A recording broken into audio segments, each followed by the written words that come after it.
Welcome into Guerilla Sports Off Ice. I'm Meghan Angley, and in just a moment, I will be joined by Avery and Mark, some other members of our Guerilla Sports team, to talk about this Avs-Dallas series that's happened over the course of the regular season. Still one game to go between these teams, and we're previewing the Chicago Blackhawks game tonight and what to expect for this home stretch for the Colorado Avalanche as we near the end of the regular season.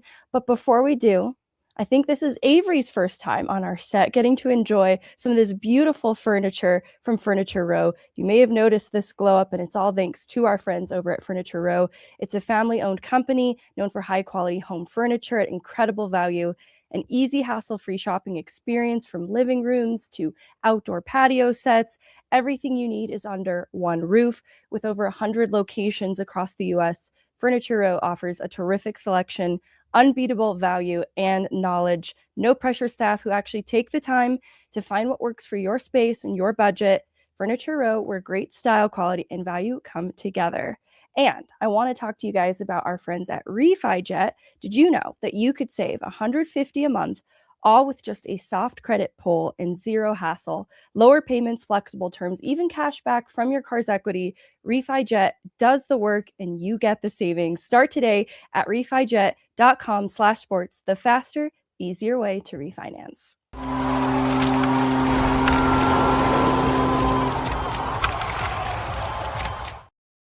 Hey guys, happy Friday. How are you doing?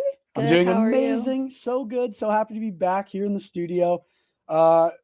Is it July or is it March? Can someone tell me? Because I don't know. I actually even wasn't sure it was Friday, and there was a panic as I greeted you guys very confidently. Happy Friday. But it does feel like we're in the middle of summer right now, and I don't know what day of the week it is. All right. This is Avery Coates and Mark Robinson. If you haven't gotten a chance to see some of their content from the Avs-Dallas game, or if you don't remember Mark Robinson, he's been on our Avs pod before and he's crushing our Nuggets coverage. I just want to go around the room and do some reintroductions so that our audience knows a little bit about your background, kind of what brought you to sports, what brought you to Guerilla Sports, so that everyone knows just how solid this rock star team is of ours. Mark, if you want to kick it off. Absolutely. Introduction part 2. Hello, everyone. Reintroduction. My name is Mark. Working for Guerilla Sports for, I think, about 6 months now. Jesse and I were just talking about this. I sent him an email in August, and it led to the start of a position in September. And here we are in March, not July. And I'm still going strong, crushing it on all the different coverage that we've got going on here at Guerilla Sports. This whole kind of career path started for me. I knew I wanted to be involved in sports at a professional level, a career type of level. Pretty young, like middle school, it had clicked. A lot of people growing up had told me, you are the most loud, social, outgoing person ever. You never shut up. Well, usually it was a compliment. Sometimes it wasn't, but that aspect of just me and my personality combined with, I grew up loving sports, always watching sports. It was a very primary part of my life. I formed this combination in my head of, I think I could turn this into some sort of a career. Yeah. So I studied journalism at Cal Poly in San Luis Obispo, got all sorts of different experience doing on-camera stuff, behind-the-scenes stuff. I had my own radio show. I did play-by-play for our Division I athletics. I did play-by-play for the local high school. I did some writing, pretty much just every type of experience you can get trying to break into this industry, and then graduated back in June. I'm from Colorado, so I came back home and looked for opportunities. I simultaneously got this awesome position here at Guerilla Sports while I also was offered the job to be the lead play-by-play broadcaster for an NA3HL team, a junior hockey team. So the last few months have been quite the juggle of, I was doing that. It was in Wisconsin, so I would go to the games and call those games and cover that team. And then I'd come back here whenever I could. But that season's over. It was a phenomenal experience, but now I am happy to be here and continuing all the amazing work and coverage that we're doing here. We are so excited to have you, Mark. And Avery, I know your story very well, but I'm excited for you to share it.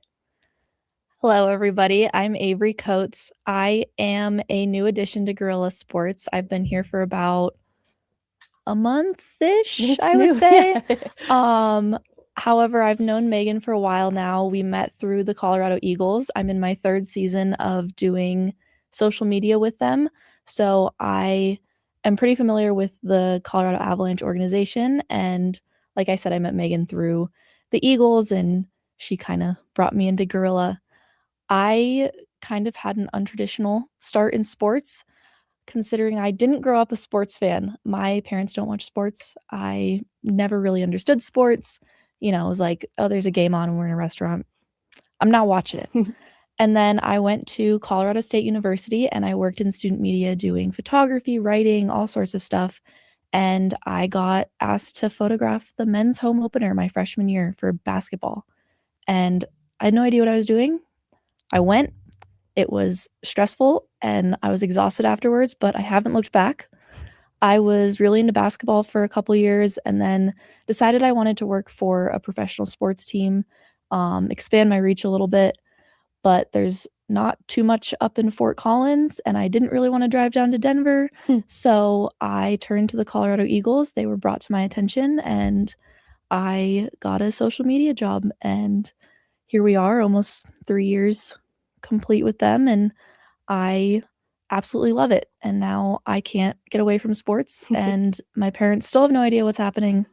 My friends have no idea what's happening, but we're figuring it out, and it's so far so good. So I'm very excited to be here and, be here for a little bit longer than a month.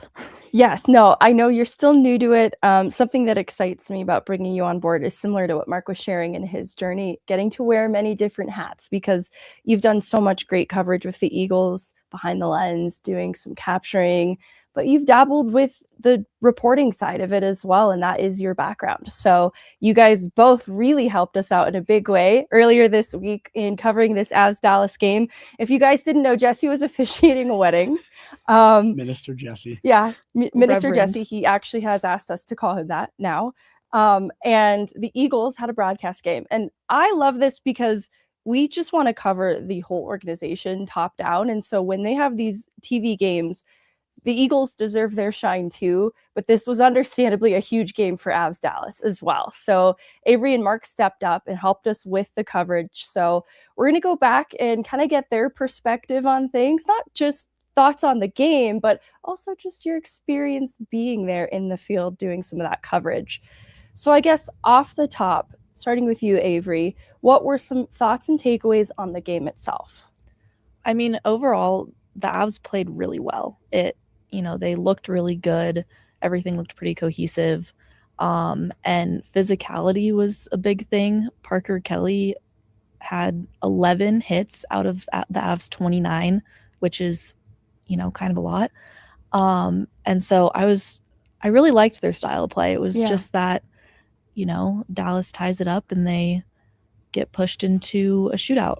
So it's not that they didn't play well. It's just Dallas is such an even match for them. Yeah.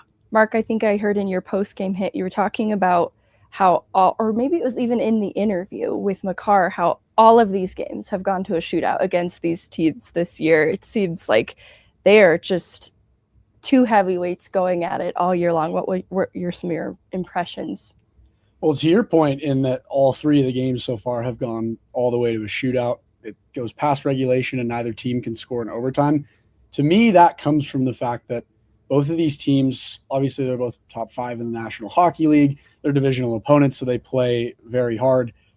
They come into these games and there's always an extra jump on all facets of the ice, offensively, defensively, the way that they play, the way they approach the game. I think that's what turns all these games into going to shootouts. One of my takeaways was how conservative and defensively heavy it was to start. The Avs only had 2 shots on goal through the first 15 minutes of the game. Dallas recorded their first shot on goal of the game with 3 minutes left in the first. So they went over 16 minutes without getting a single shot on goal. And I think that speaks to the fact that Bednar, Makar, and pretty much everybody on just the roster felt that the defense was the best aspect of the way that the Avs played that night. They were able to clear pucks out, get them out of high danger opportunities, break plays up on the rush. And that's what made the defensive aspect stand out so much in terms of how the Avs played. Makar even said it, which obviously we'll get into this in a little bit here, but Makar talked about how the way the Avs played defensively, that's a template for how they need to approach the rest of the season and the playoffs. That defensive style is what's going to give them not only a mirror of the success they've had earlier in the season, but it's going to help them down the stretch, because now with a playoff spot on the line tonight, they can clinch it against Chicago. Things haven't been tighter all year. The lead between Colorado and Dallas is only 2 points, and they have a big opportunity to take that template and implement it down the stretch. Yeah, the Avs now just 2 points ahead of Dallas in that battle for the top spot in the Central, and thankfully the shootout loss still gave them a point so that it wasn't a greater separation between the two, and the Avs have the benefit of a game in hand. So I think, to Mark's point, that just punctuates the importance of all the games that remain down the stretch. Something that's interesting in talking about the team defense is the line of Parker Kelly, Jack Drury, and Joel Kiviranta played second most in minutes behind the top line at 5v5. And I was surprised to see that. In just looking at, the line with Nazem Kadri, Brock Nelson, I think that reinforces what you're talking about with respect to team defense. And Avery mentioning 11 hits from Parker Kelly, I think that there was a trust with that Parker Kelly line to deploy them as much as Jared Bednar did in their responsibility, their willingness to play a heavy checking game. And I'm just curious how you think that maybe translates to playoff hockey, either of you. Well, first of all, to your point, Bednar was in not just this last game, but broader perspective as of late. He's in an interesting situation with these lines right now because he has guys playing where they don't normally play. And he's like specifically with the bottom six, he's having to move all sorts of people around. People are getting pulled up and down from the Eagles. You look at that fourth line that had Ivan, Bardakov, and Brindley from, coming from the Eagles, and they only played, I think, their average time on ice was like under 5 minutes, and they were the line on the ice for the only Dallas goal during 5-on-5. So Bednar's in an interesting spot where he's having to roll lines almost at less of a frequency because he's giving the McKinnon line so many minutes because it's obviously the most trustworthy line, especially in such a high-intensity physical game where the implications are so tight. But the trust in the Parker Kelly line, the playoffs are gritty. The playoffs are physical. You're playing a different level of intensity in terms of the hockey that you need to play in order to win these games. And I think the Kelly line was representative of how the Avs need to approach their physicality. We keep bringing up this 11 hits over and over again. He set the physical tone. And his game in general out of the Olympic break has been extremely exemplary of what the Avs need to put out on the ice to succeed, not just in the rest of the regular season, but in the postseason. And so I think it shows that Bednar's able to trust not just the way that Kelly line plays offensively and how they're able to set things up in the offensive zone, but you have to play 200 feet of hockey to succeed in the playoffs. And the Kelly line does a really good job at that. And I think that's just like we're talking about this template of how they need to play defensively. That's a physical template of how the Avs need to approach the playoffs. And I think, Kelly set that tone and his line mates were able to build off of it. Yeah. Avery, I heard you talk about in the post-game hit how this is a blueprint for what they should be doing moving forward. What do you think translates across the lineup, in that Parker Kelly lines game that you think even the top guys can be doing, even the depth players can be doing? I know this is a tough showing maybe for that fourth line with Brindley, Bardakov, and Ivan, but I have to imagine that there are some really good habits from the Dallas game that everyone can take a little something from. Yeah, I think, again, I mentioned the physicality. I think that was such an important aspect that they really pulled in on Wednesday, and also just the net front presence. Dallas had such a good net front presence. We were watching, they had so many players in front of their net. You could not get a puck through those guys. And I mean, Ottinger is also just playing amazingly. But I think the Avs being able to kind of replicate that a little bit, and not that they're not replicating it, but a little bit more of that, the physicality, and focusing on rebounds. That was kind of one of those things that I was watching. There's a couple missed rebounds where I was like, ooh. And then also just making life difficult for the opposing team in front of the crease, which I thought Dallas did a really good job of. I think put a couple more guys in front of crease for the Avs, really get them just, making things difficult, like I said.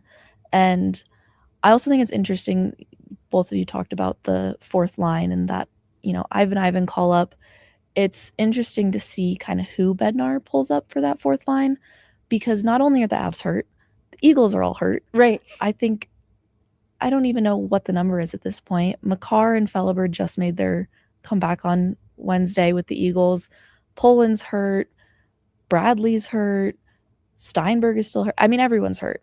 So his options are so limited, and seeing who he calls up is interesting. And I do like Ivan for that call up because, I said it pregame. He played 40 games with them last season. He's trusted with them.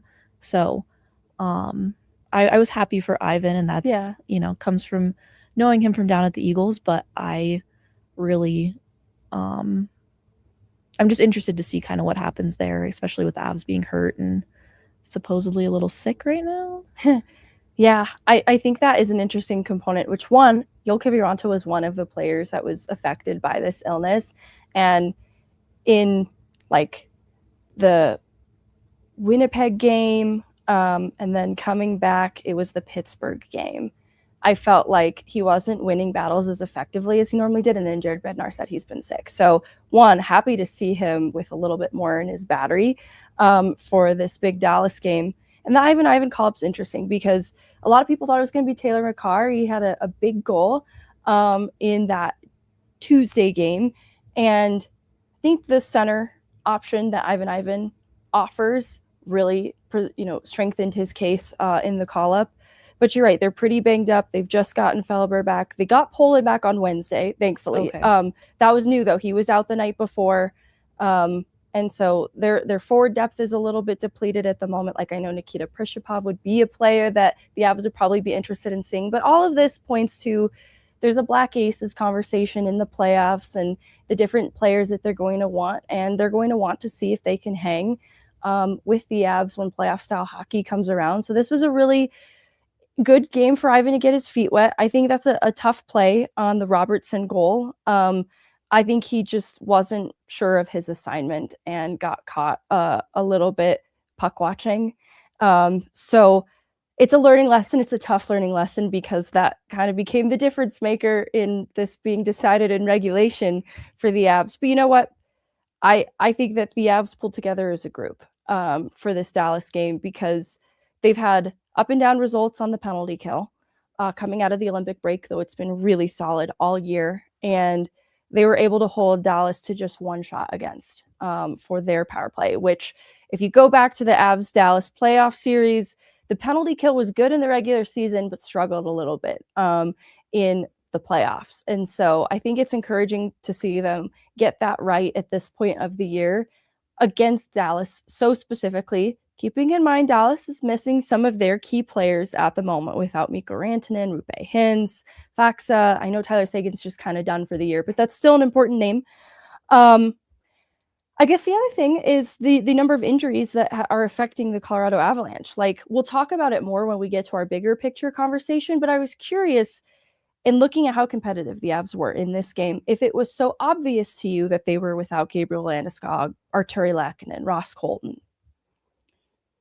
Yes and no. Yes, in the sense that with these injuries, I keep going back to the fact that Bednar is having to do something with the lines differently every night. Like a comment a few minutes ago was talking about the difference between Bednar running the 11-7D the other night versus playing 6-12, 6 defensemen, 12 forwards, and how that's a different situation because you're down so many forwards, you're down so many wingers.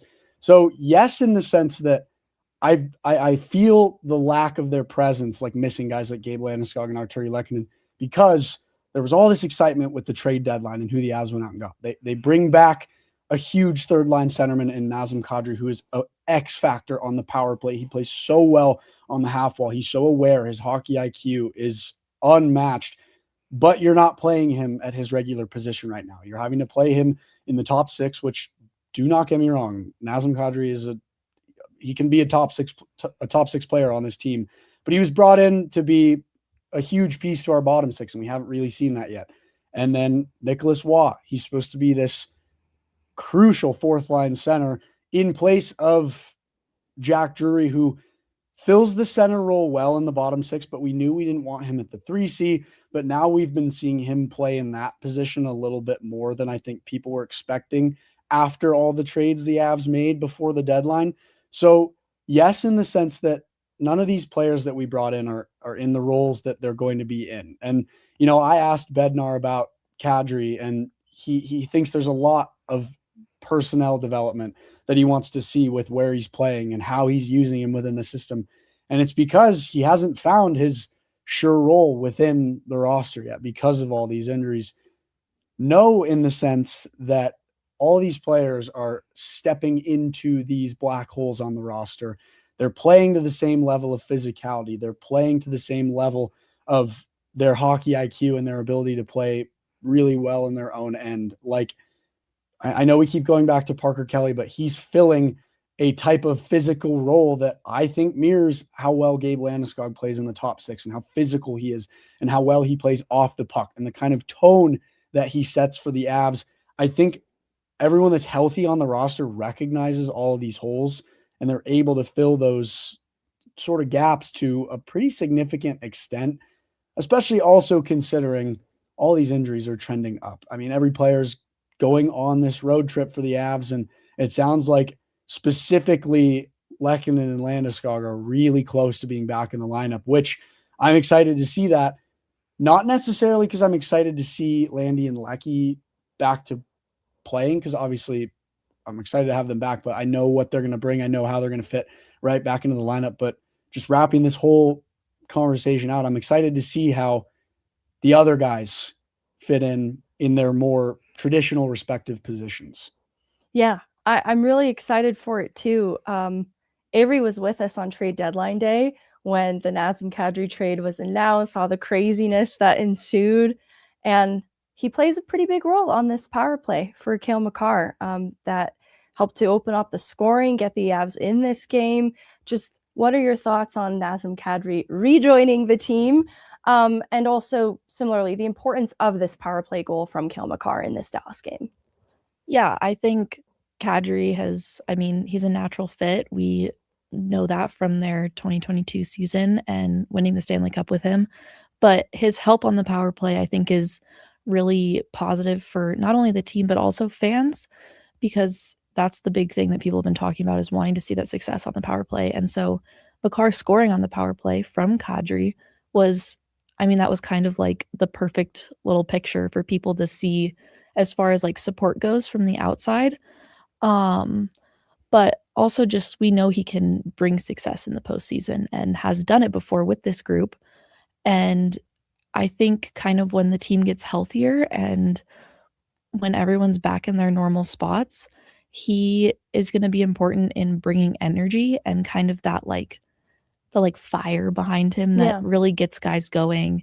And like Mark said, with everyone kind of filling in spots, I thought they did a great job really filling in, and I thought they looked really good, but I'm really interested to see how everything fits together when there's not so many guys hurt and we have people playing in their normal positions and on their normal lines, and kind of seeing what the dynamic is. I would have loved to see that against Dallas. Yeah. We'll never know if that would have changed the outcome, but that's something that I'm really looking forward to, come whether it's the next couple weeks or the postseason. Yeah, no, that's a really great point. They'll get one more crack at Dallas on April 4th in Dallas, so a tough building to play in, but just looking at the reinforcements on the way as soon as this road trip with all of those guys that we were just talking about, to include Logan O'Connor on the ice, at least for morning skate. I'm excited then that whatever team they go into Dallas with going into April is going to be more complete. So we'll get a fuller idea of what this team is capable of, how they match up against Dallas.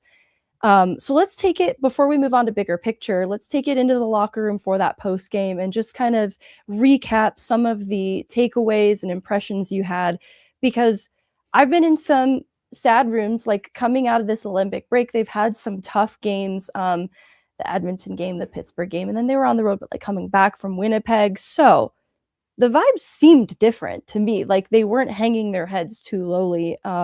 you led that interview with Cale Makar on the heels of a milestone game for him too. So just talk to me a little bit about that interview. So really quickly, before I get into the Makar interview, I just want to piggyback on your point of just in general, the vibe was a little different than people expected.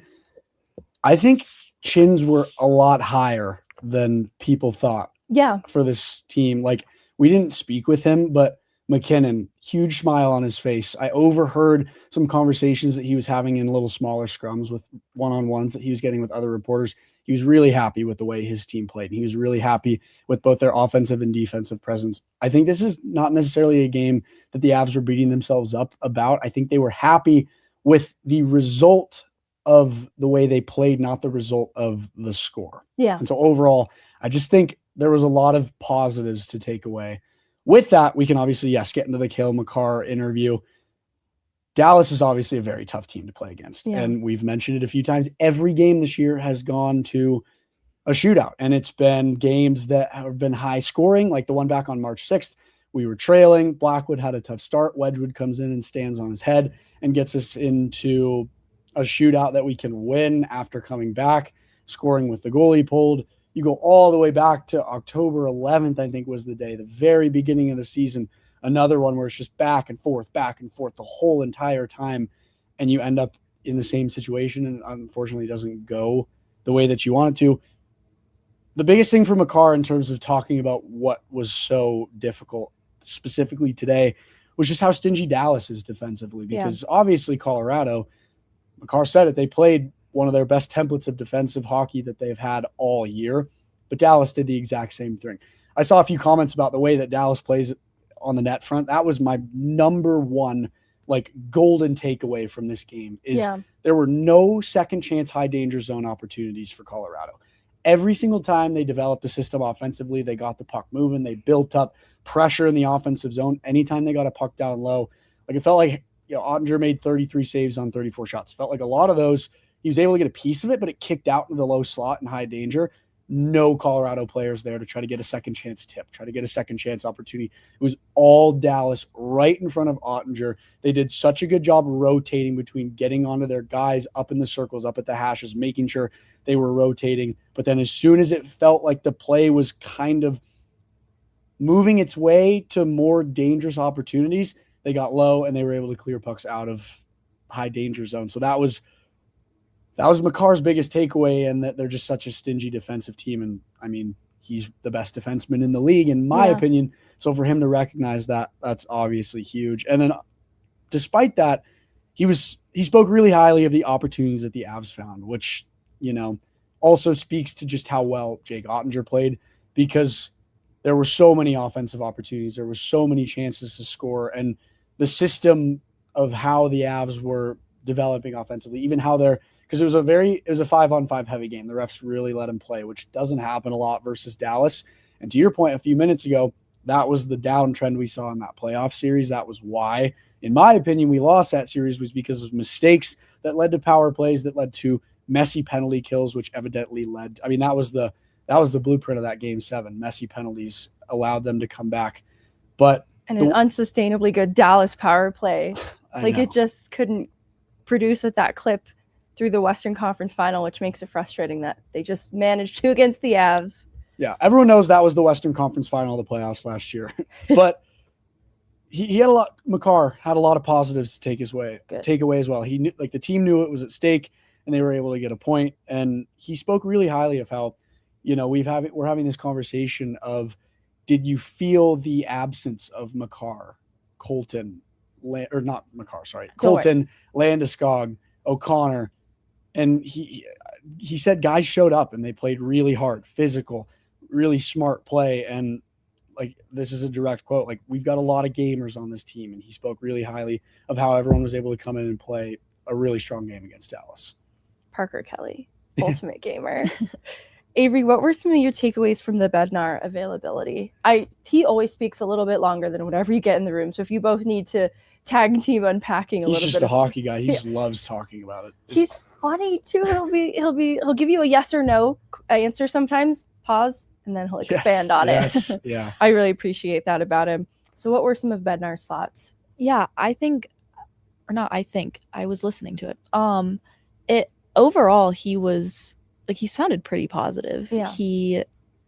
I don't remember exactly what the first question that was asked was, but he laughed and said something along the lines of, this was the best effort we've seen all year. Yeah. He was very happy with their performance and just really was pushing on the fact that he would have loved to see that effort rewarded in a win. Yeah. But, the win wasn't, I feel like, the most important thing for him. Obviously would have been nice, but just the way that this group came together and filled in the holes of missing players and was able to, really just play very, very well. He was very happy with it. I wasn't actually sitting right in front of Bednar. I was starting to edit some videos early, but it sounded like he had a smile on his face for a good portion of the interview. You were actually his spirits were just as high as the locker room. So to your point, just a second ago, first question that got asked was, how tough is this to swallow that you guys were able to come away with 2 points? And he smirked and smiled. He said, it's not tough to swallow at all.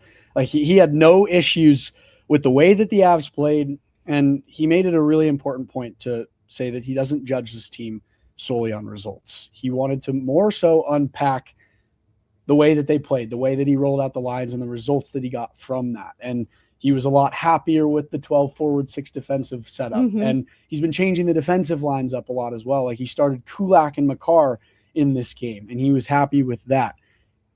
Literally, he said it was one of their best efforts that they've had in a long time. They're coming off a few really tough games, losing to Pittsburgh handfully, as well as the game in Winnipeg that was just kind of a weird one.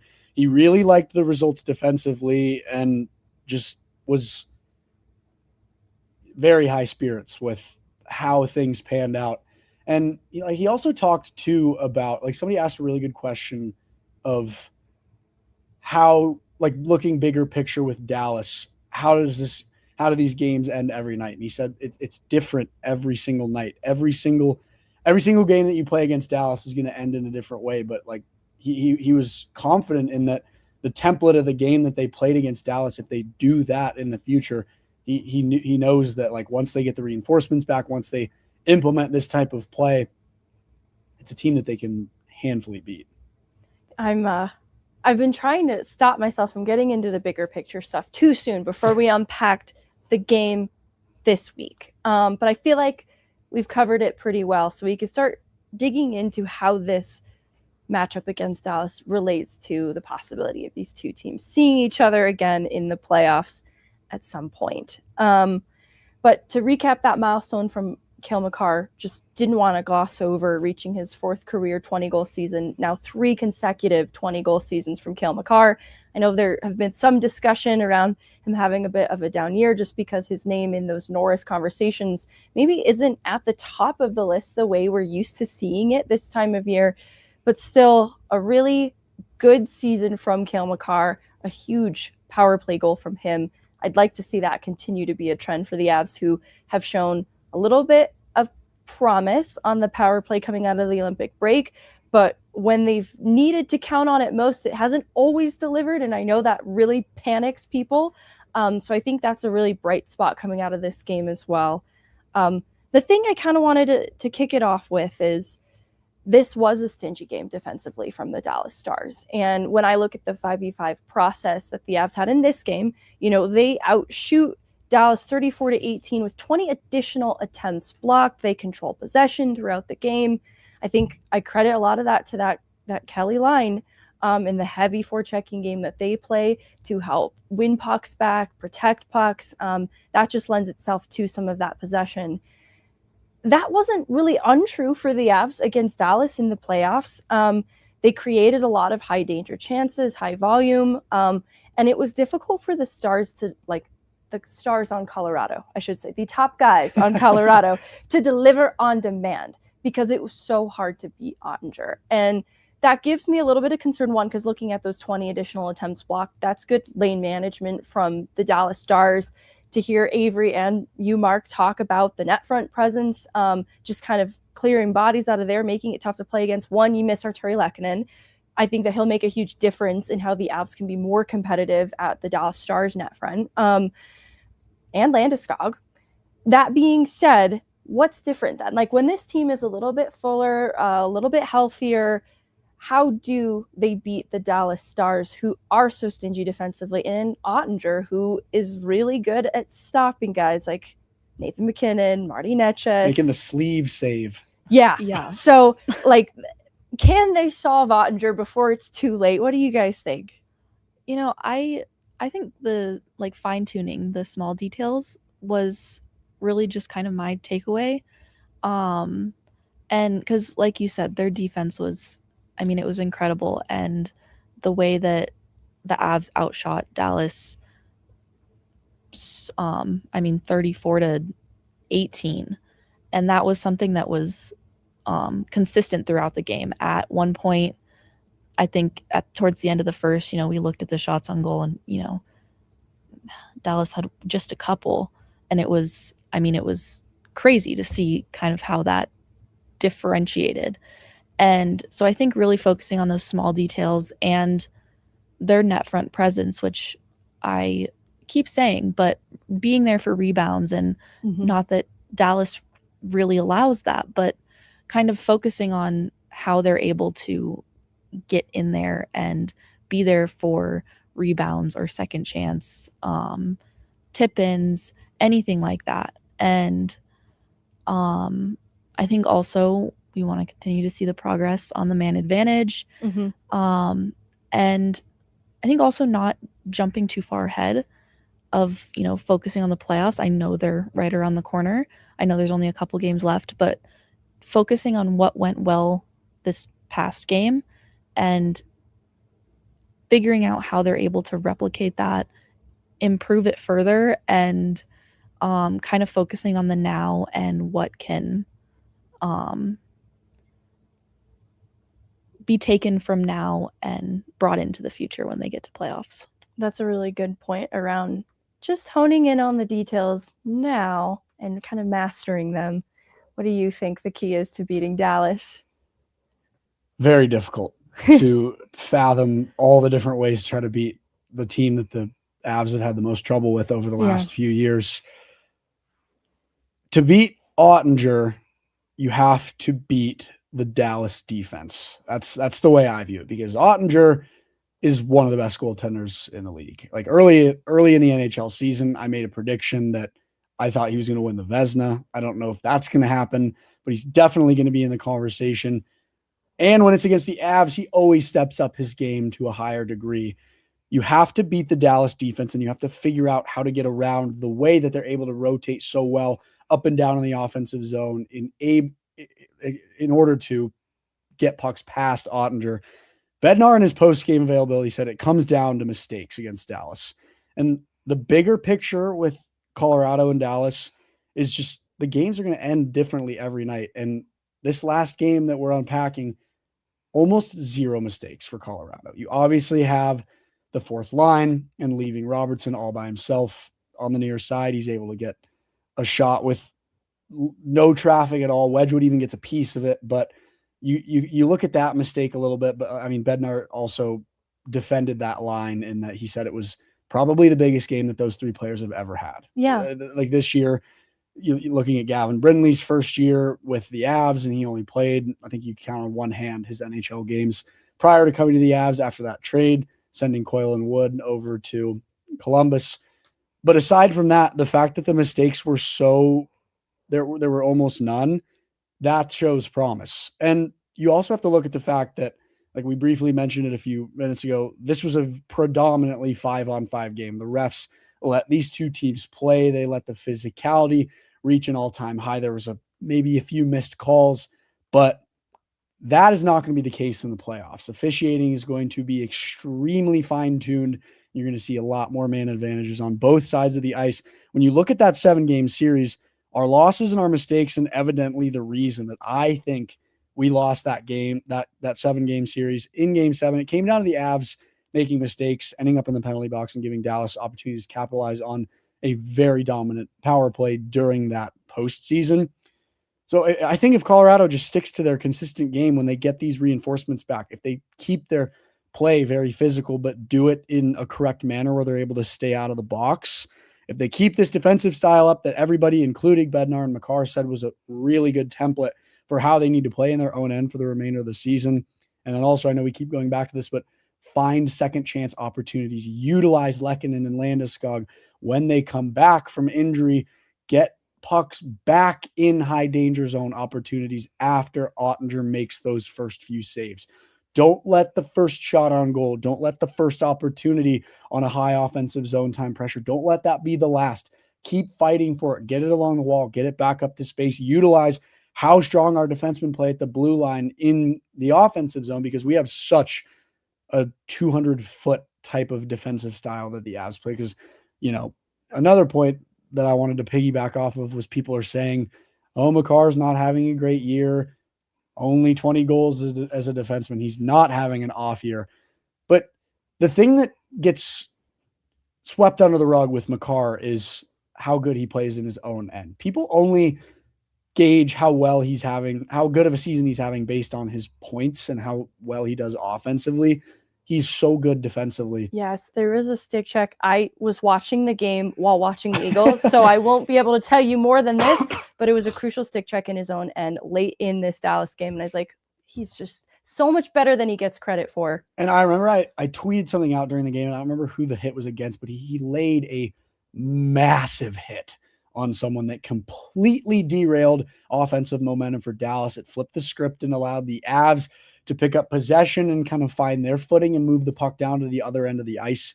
So going back to just the bigger picture point of all this, if they mirror that defensive template and if they clean up the mistakes, I think that's going to be the difference. And another thing too, this might be a hot take, so to say, you guys can agree to disagree. I don't think 34 shots on goal is enough against Otter. You've got to get more shots on goal. Like, I want high 30s, low 40s. You have to find even more opportunities to get the pucks down low and get them in front of him, because he is going to save 99% of anything that you got out in front of him. You have to find even more opportunities. And, the Avs did a pretty solid job at that the other night, but I think the difference in those shots on goal will also come with getting these reinforcements back too. I think I'm going to monologue for a little second, but I think it's an interesting point because, one, Marty Netchus held to, 0 shots at 5v5.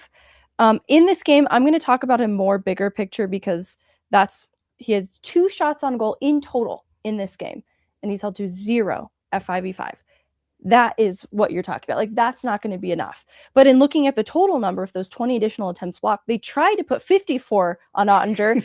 Dallas is just really hard to get through. So to your point, that high volume is even that much more important, and understanding that about Dallas's defense. And so I think what gives me encouragement, even just comparing like last year's team, this year's team, what is different? Well, one, the power play is giving us concern in the regular season. So it's not going to surprise us if it's still a problem. I'm just kidding. But the reinforcements that are coming back when everyone's playing in their assigned roles, like Mark, you're talking about.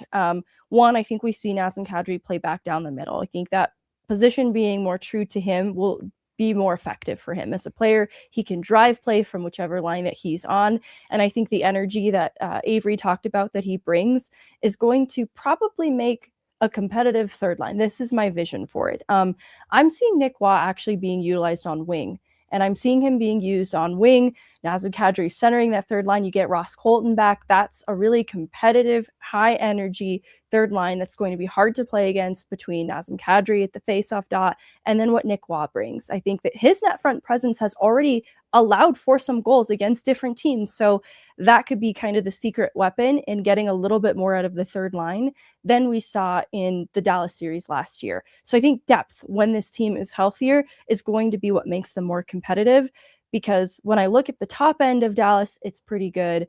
And this is where I think Colorado's depth has gotten a little bit more competitive, because I think that fourth line, it's probably not going to look so different from what we saw against Dallas last year with Jock Drury, Parker Kelly, hopefully a healthy Logan O'Connor. And the trouble is with Mason Marchment on the team last year, Leon Bichel, those types of players really just gave them hell. and they really beat up on that fourth line. Now I think their bottom six is a little harder to play against, and they don't have Mason Marchment. And I actually think that's going to make a big difference then in how the depth matches up against these teams, because you can expect that Dallas is going to make a concerted effort to contain Nathan MacKinnon and Cale Makar. And so them getting to shine and pop as much as they do is going to be a little bit harder for them. And I still think that they have the ability to completely take over games and break through some of that. But this is where I think the team that really came together, next man up mentality in this Dallas game this past week, that's where they've grown a lot. Is I think they have the ability to be a threat lines 1 through 4, pairs 1 through 3. And so I think seeing the rise in a player's game like Sam Malinsky, who had that excellent play to set MacKinnon up in the slot, that's the kind of stuff that could catch Dallas off guard when you've got players that are billed as third pair defensemen, though his minutes have been increasing as of late, that can be a threat from the blue line with a heavy wrister that can get to the net front. He has such great vision. Brett Kulak has just been so steady. This is where I think they've gotten better. Like, they're not getting last year's Sam Malinsky in the Dallas series, who I thought played a fine game. He's only taken a step forward this year. So I think a healthy Landeskog, who has had more of a regular season under his belt, he's not coming in with the noise of his return to hockey after 3 years. I think that's going to make a huge difference for the Avs. And, you know, it's any opponent, because I think the struggles that they ran into against Winnipeg here recently, that's playoff hockey. So whether it's the Dallas Stars or a team that's playing stingy defensively like the Winnipeg Jets, and they run into a really great goaltender like Hellebuck or Ottinger, I think the Avs can match up against it with their depth. And the Stars, like the top of the lineup, I have to clarify, sorry, the Avs Stars, it maybe takes a little bit of pressure off of them when they're trying to force offense to come, because they realize like it's in their hands. Like they're being leaned on so heavily. I think that gets a little bit scary. So if they can help score by committee, and there are more players that can step up, to include, I think Brock Nelson has more to give than we saw in the Dallas series last year. I think Marty Netches has a lot more to give as well. And I think this game, you know, just in isolation, didn't showcase that, but I think this season definitely did. I agree. I think two minor things to note about Brock Nelson and Marty Necas, more specifically Necas. Both of those guys are under legitimate contracts with Colorado.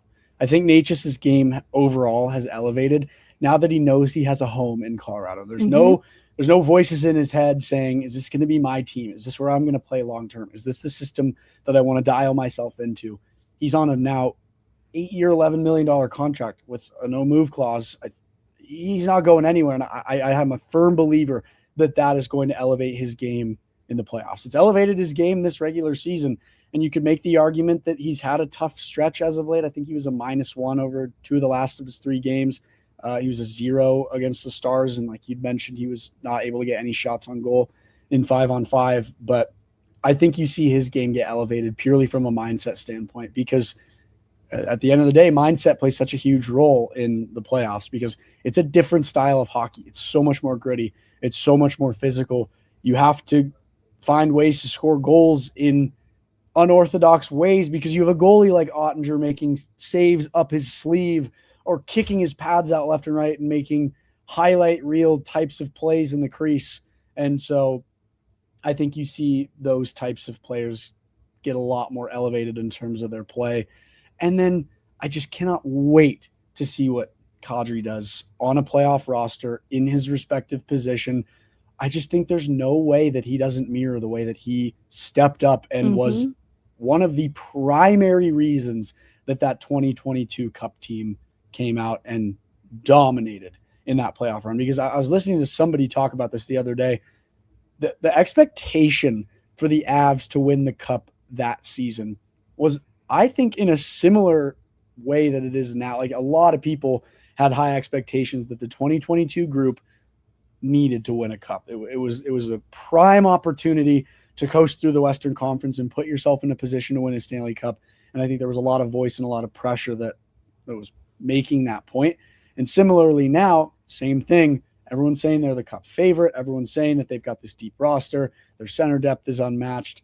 And I think that it's going to mirror itself a lot in a way that we've added all these pieces, Kadri specifically in this conversation, and then I think he's going to be able to step up in a major role for the Avs in the postseason.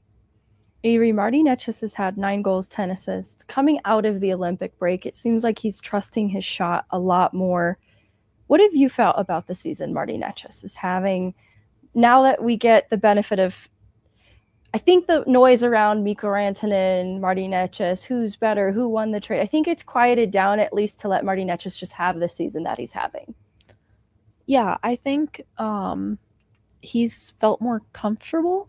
And like Mark said, he's here for a while. He's, this is his team. And I think just that comfort has really helped with everything that he's doing. And, he adds that extra layer offensively where he's just really hard to defend. Mm-hmm. And I think that's an awesome thing for him to add. And he has, he has 31 goals and 50 assists. Those are some pretty good numbers. And I think, it seems like a really comfortable fit. And it seems like his style really falls into the Avs style as well. And I saw him play in Carolina a couple times, and he was great there too, but I've really been liking what he's been doing this year for the Avs, and I am excited to see kind of if his post-game performance is different. Not that it was bad last year. It wasn't bad last year at all. But difference in, he's comfortable. This is his team. He knows these guys. He didn't just get traded, 2 months prior to the post-game. He has been here all year. And it's his team. So I think it'll be really interesting to see kind of what might change there.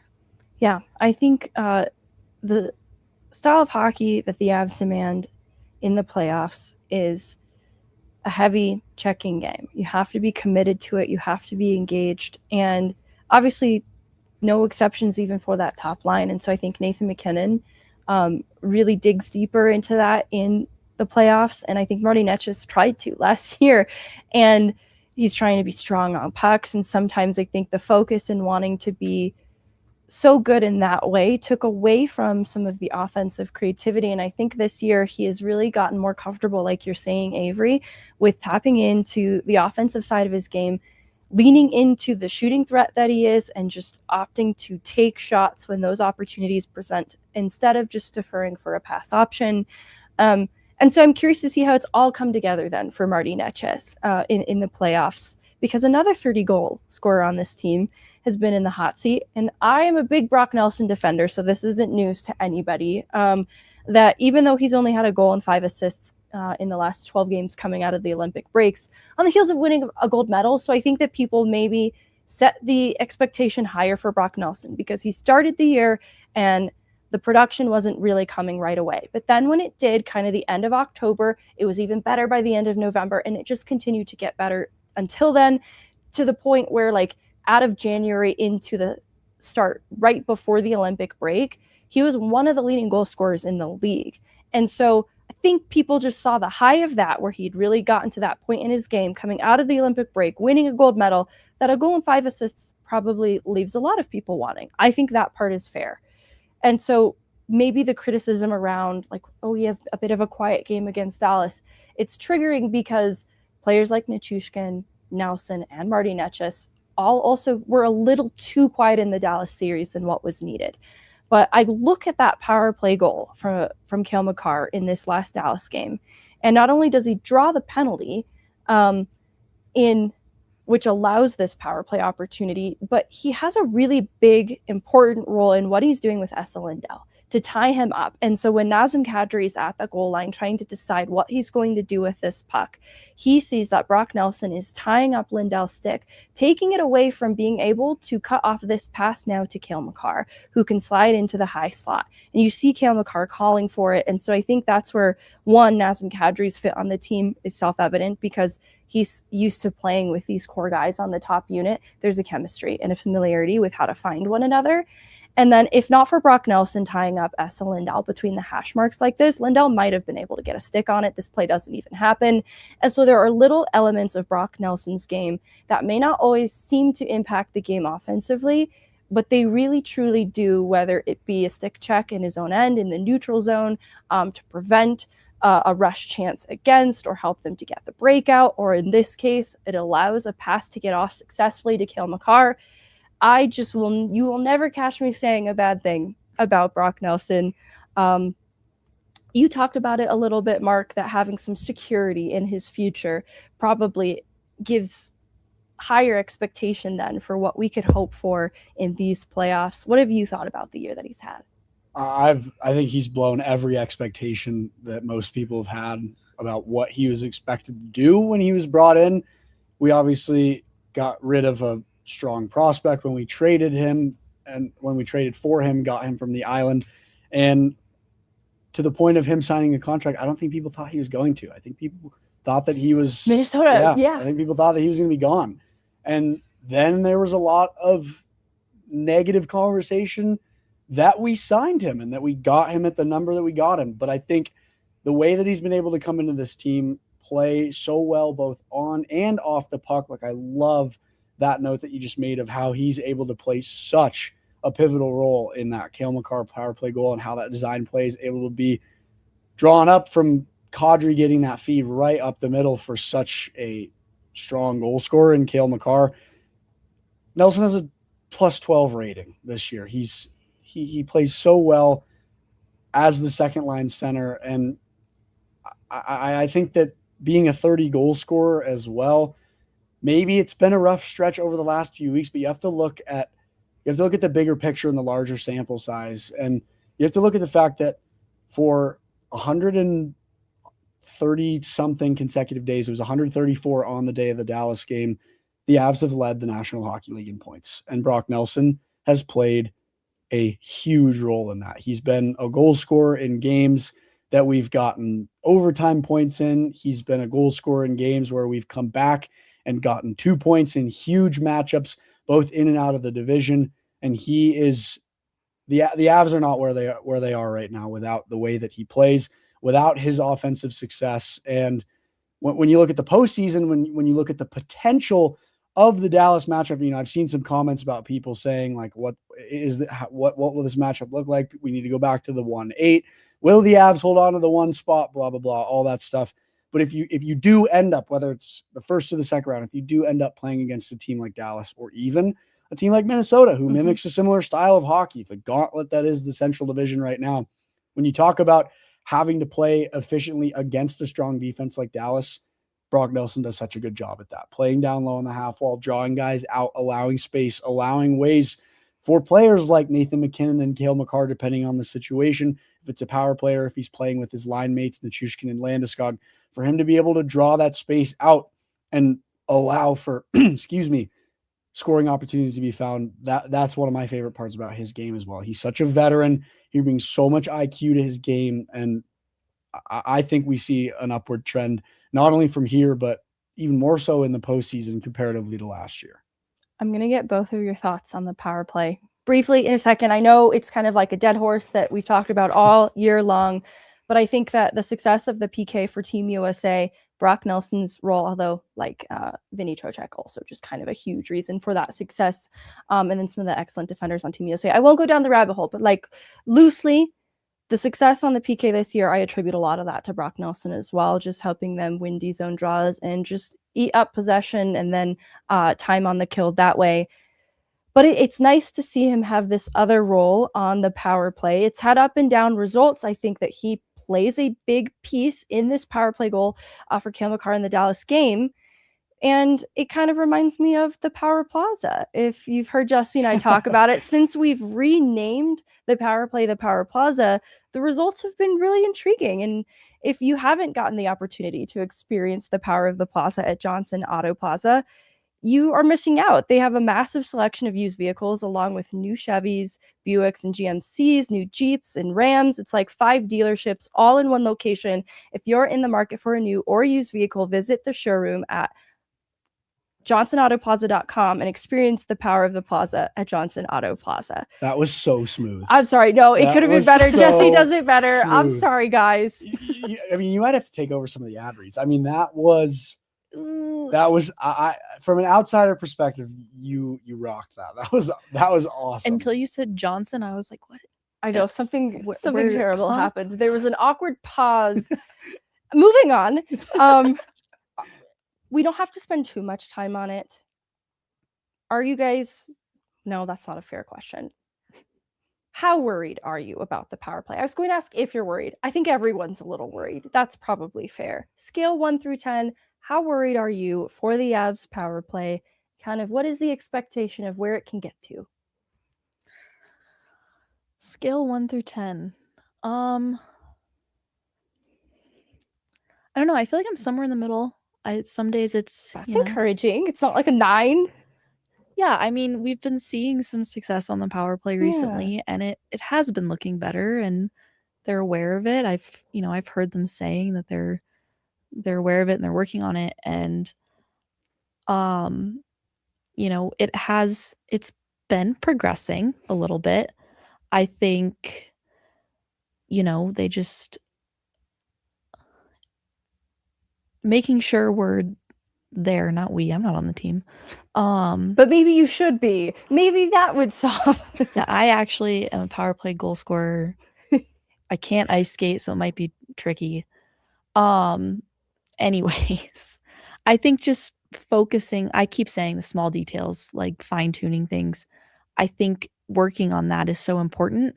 And I am still worried about it because if things can't come together in the next couple weeks, we're going to be rolling into playoffs with a power play that's a little questionable. And that is obviously concerning because I think a lot of these series, especially against teams like Dallas or Minnesota, they come down to special teams. And whether you can get a man advantage goal, whether you're put on the penalty kill, and just everything like that. So, I've seen a little bit of hope and I'm choosing to be optimistic. Yeah. But there is a little bit of worry there, and I'm trying to just push it down until we see a couple more weeks of regular season play and kind of what will happen on the power play. Yeah. That's reasonable. And maybe it'll kick up to a 9 in a couple weeks, but for now we're in the middle. Yeah. And that's where I'm going to try and stay. I like that. That's optimistic. Mark? I'm a little less optimistic. That's okay. We need some diversity of thought here. So before the Olympic break, I was at a 10. Okay. Not at all. I'm very worried about the power play. Fair. Very worried about their ability to produce on the man advantage. After the Olympic break, first few games after that lull where the Avs didn't play for a while, down to a 9. Still worried, but saw some promise. And after the trade deadline, adding Nazem Kadri, I'm at an 8. Okay. I think Kadri is an X factor on the power play. I think he offers a lot of positive play in terms of the way that the Avs approach the power play and the way they approach the man advantage. And going all the way back to the last time I was on the pod, You're right. We coined this as our favorite word. It's too glamorous. I forgot how much we love that word. I figured you would maybe forget, but because this is only my second time and I have a great memory the first time, that was the word we used to describe it. I loved that word. It's too glamorous. There's one too many passes. There's one too many setups. They try to be too cute with it. And I think oddly enough, Kadri takes a little bit of that away. I thought Kadri was the main reason the Avs were able to score the only goal in that game against Dallas on the power play. And because of that, I asked Bednar what he thought about not just Kadri in that power play, but just in general, because that's been a struggle point this year. Yeah. Do you feel like there's been a sense of improvement since bringing in a guy like Kadri, who is such an X factor on the power play? And he still thinks it's a work in progress, but he talked about just his half wall play. Under pressure, he has sure hands. He's able to settle it. He's able to get the Avs out of pressure. His poise on the power play is so good. He's creative, and his vision, his ability to change on the fly and create a scoring opportunity. I think that is what he did in his ability to get that puck right out in the middle where Makar has a clear look at beating Ottinger. So there's a downtrend here. I've gone from a 10 to an 8. Yep. And hopefully that keeps going in the downward direction. I think the Avs have an opportunity over the next few days / weeks here to make that number even less for me and improve on the power play against the Blackhawks tonight. That's not a team that has, the most daunting penalty kill. I think they can find their poise on the power play against Chicago. And then you have Washington and Pittsburgh after Chicago, also 2 games where in one of them, the Avs are looking to get major redemption against a Pittsburgh team that now has Sidney Crosby back in the lineup. I think Pittsburgh's penalty kill is solid, but the Avs have opportunity to find even more of a system within their power play. It's becoming crunch time, and I think they know that. I think that it's now or never to figure out how they need to approach the man advantage and how they need to fix it. I think Kadri adds a lot to the approach of how they're going to do that, and I'm excited to see how it hopefully trends in an upward direction and how my number trends in a downward direction. I'm hoping to be at like a 5 by the playoffs. Yes. I assumed you were at a 5. You said you were in the middle, so I assigned 5. Sure. It could be 6. I'm hoping to be at a 5 at the playoffs, though. And I completely agree that, they need to simplify things a little bit and get down to kind of the basics, if you will. Yeah. But you know what? Glass half full. Good vibes to the power play, and maybe it'll work. Less good glamorous. Vibes. Less glamorous, good vibes. Time for them to get ugly. What's interesting? I don't know how, but Chicago has a first-ranked penalty kill. And so I actually think this should be great for their confidence to try and intentionally, deliberately break through it. I think they just want to score on the power play, generally speaking, but I hope it could be really good for their confidence to score on the power play so specifically tonight, because the Chicago Blackhawks are otherwise really struggling. They're last in the Central. They're 4-3-3 in their last 10. And, Connor Bedard's kind of popped off. Frank Nazar's kind of popped off. But they're otherwise, I think Spencer Knight's had a good season too. But I think they're otherwise, one, really beatable. So whether they get reinforcements back tonight shouldn't make a huge difference in what they're trying to do on the power play. I'm expecting Mackenzie Blackwood to get the start. And so I guess before I deviate to Chicago preview, where are you guys at with goaltending? Because if you had asked me a week ago who starts for the Avs game 1 of the playoffs, I would say Mackenzie Blackwood without batting an eye. But I think that Scott Wedgewood has just played lights out this year, and that's a great problem to have where you have a second goalie that is in the starters conversation. And so I just wanted to hear where you guys are at with Avs goaltending. Yeah, we talked about this while we were waiting to go into the room after the game. And they've both been great this year. They've been really good. But Wedgewood has just been so steady and reliable.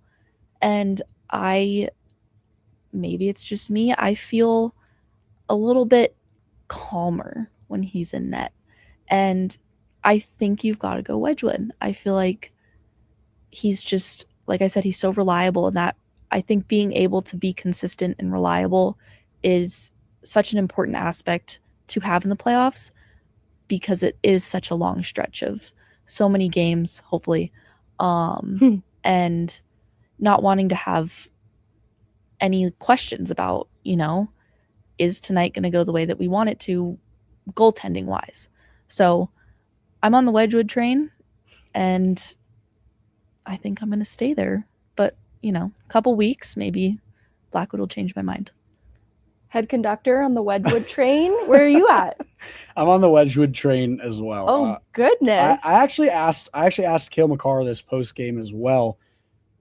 I asked him what he thought of Wedgewood's play and how he was able to come up in the clutch so many times and be a primary reason that the Avs were able to push that game to overtime and obviously not win in the shootout, but hold on for so long and take it all the way to the very last moments of that game where they were unable to get the 2 points. They were still able to get the 1.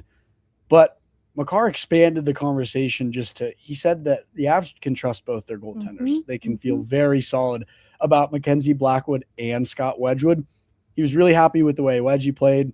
And he made note that Wedgewood's performance combined with him and his defensive teammates and their effort in front of the net was what made that game so solid and just so dominant overall. For me, being aboard the Wedgewood train. Yes.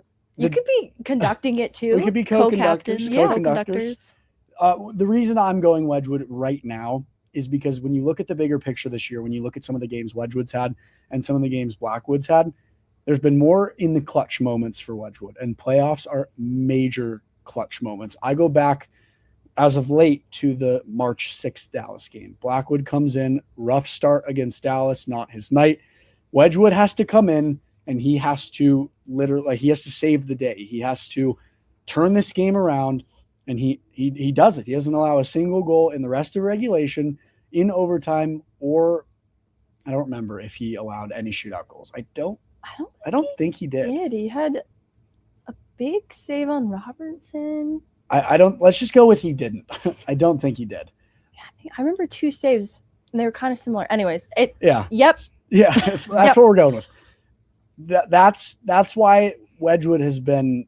That's why I think he's the more consistent choice right now. Because when you look at the other way around, nights where Wedgewood hasn't really had it, more specifically and recently the Pittsburgh game, Bednar obviously, like he talked about this at Morning Skate, he doesn't attribute Wedgewood as the reason that was a struggle for him. It was odd goals, it was breakaways, it was Evgeny Malkin with a highlight reel move, like moving down into the slot. He doesn't really blame Wedgewood for that.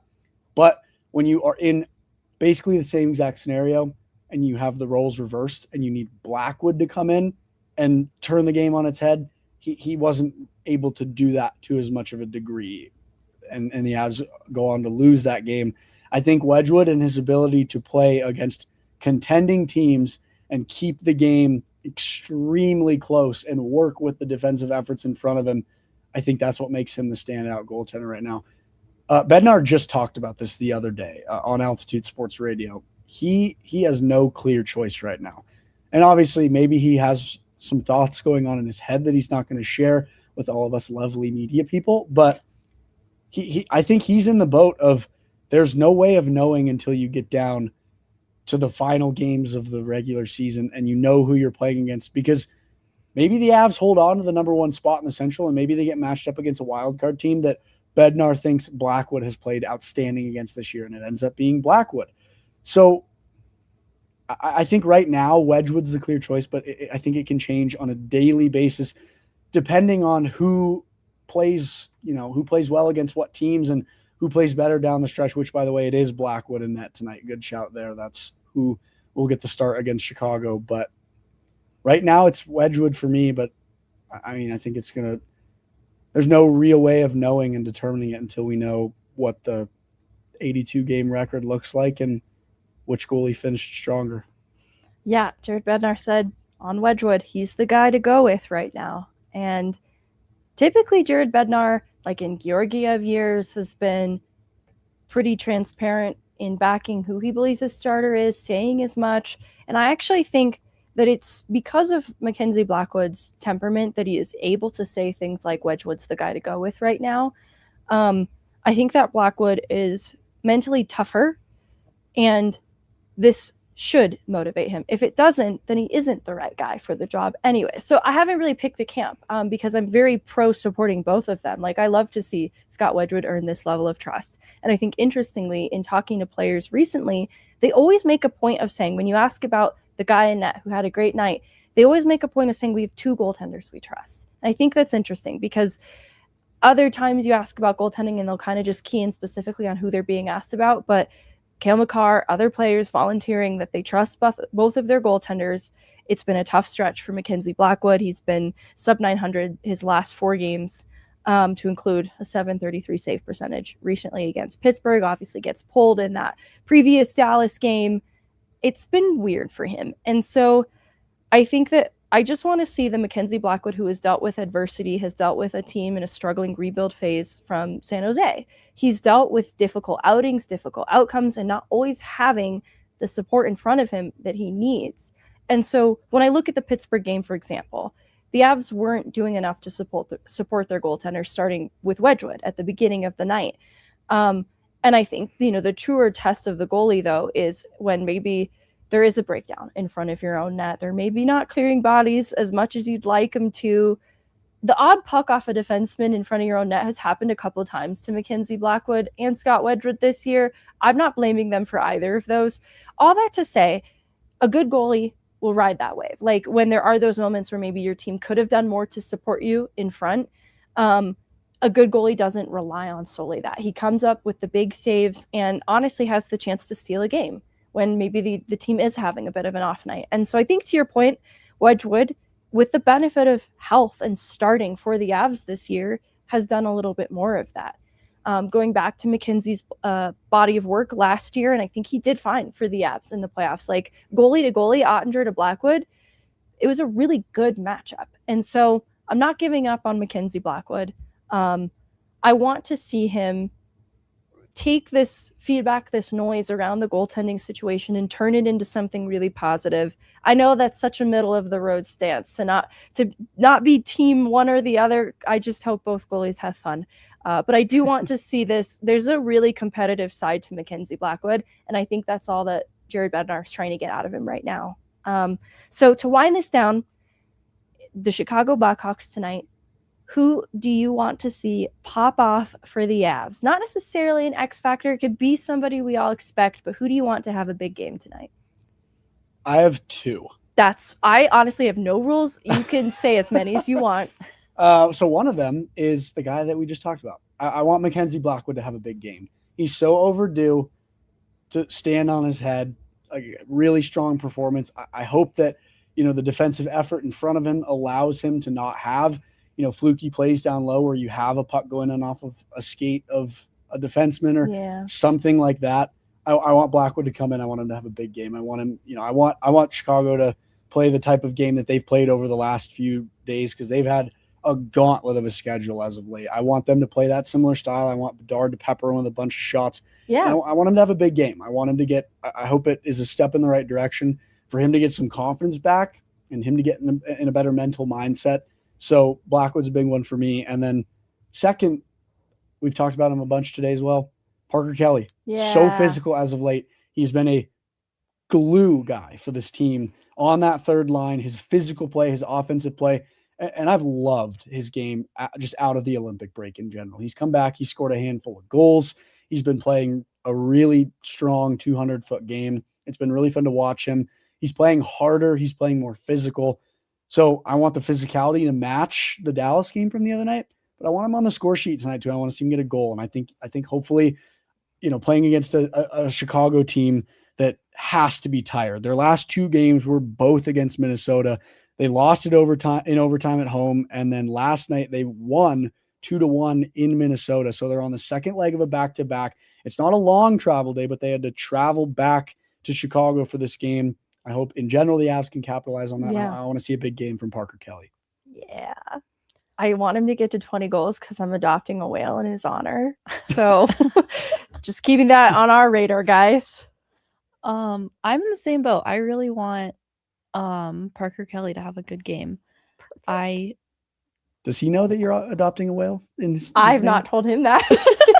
I don't want to put any pressure on him, I want it to happen organically. There's a whale in the world. There's a whale. But it's adopted in your honor. Bubbles and Waffles were the names of the adoptable whales I was looking at in his honor, you guys. Oh my God. Anyways. Bubbles, that's cute. Anyway. Parker Kelly. I love Parker Kelly. I just love him. But I think I agree with all of Mark's points. I want him to continue his physical gameplay. I enjoyed seeing that on Wednesday, and I do want him to get on the score sheet. I would love a Parker Kelly goal. Yeah. Even more so for the fact that you're naming a whale in his honor, or adopting whatever you said, adopting a whale in his honor. And then did Ivan get sent back down? Not that I've seen yet. I want Ivan. He's in the lineup, but there's Okay. no lines. There's no lines out for the game. But I think he's on the trip. In that case, I want Ivan to have fun, and I'm biased because, I've been with the Eagles for a couple years now, so I love my Eagles players, but even if he only gets a couple minutes of playtime again, I just hope he has fun because we miss him at the Eagles. Not that I was at the game where he was gone, but you were busy. I was busy. I was at the Avs game. But you know what? I was so excited when he got called up. It kind of looked like he saw a ghost when I walked into the locker room. I don't think he was expecting me to be there. Got a little like, what? But yeah, Parker Kelly and Ivan for no reason other than why not? And you know what? If he does play, I want it to be a redemptive game because one, I feel like the singular goal against in regulation, you kind of key in on him, his role in it specifically, but there's so much more to his game than just that moment. I look at Brindley too. I don't even think he's responsible for this play, but that kind of painted the fourth line in a more negative light. And I go back to the Pittsburgh game, the Brent Burns goal. It's Gavin Brindley flying the zone that helps to make it happen. And he's playing limited minutes. I think we're talking under 5 a night at this point, especially when they were going 11-7. And so I feel for Brindley. I feel for Bardakov. I feel for Ivan, because they're not given a lot of runway to do much with in game. So if it is Ivan getting another shot tonight, I hope that he can maximize those minutes because he has more to offer this group than we saw in just the Dallas game. And he's taken some big steps this year. So I endorse all of your guys' picks. I hope they all have incredible nights. And I liked your point, Mark, too. Like, you don't want the Chicago Blackhawks to make it easy. I think the games that have been hardest for the Avs have been the ones where the chances against, they didn't make the team earn, and they ran into a team that made them earn their chances. And so it's good for the Avs to be challenged in that way where the team makes them earn their looks because that's what you can expect in the playoffs. So understandably, it still might be a hard task for the Blackhawks, as you pointed out, second leg of a back-to-back, but I hope it's not necessarily made too easy for them, but just open enough of a game that Parker Kelly gets a goal, Ivan gets a goal. You know what? Goalie goal. Mackenzie Blackwood gets a goal too. I love it. That would be glamorous. That would be glamorous. So glamorous, parentheses, positive, of him to do, because there's some unglamorous things happening on the power play at times. All right, you guys, that's all I have for today. Do we have any final thoughts? I don't think so. Thank you so much for having us, Megan. Yeah, absolutely. Thanks for coming and hanging out with me on Friday. I think when I get married, I don't think anyone else can do it besides Jesse. I think I'm gonna have Jesse. He's gonna be booked and busy. I think he's gonna officiate my wedding. I mean, now that I know that he has this capability, once again, he has another. I'm trying to think of the way to say this. Another tool at his hand. Mm-hmm. He does so much, and now he can get people married. So I just, in light of that, I'm happy that we got to fill his shoes and your shoes briefly while you were away, and it was a fun game and fun to come on the pod. So thanks for having us. Thank you guys so much for stepping up and crushing it with that coverage of such an important game. I know we're gonna find some more cool stuff for us to do as a beat together as we enter the home stretch. I'm Megan, that's Avery, that's Mark, and that is Guerilla Sports Off Ice. Thank you guys so much for tuning in and have a great weekend.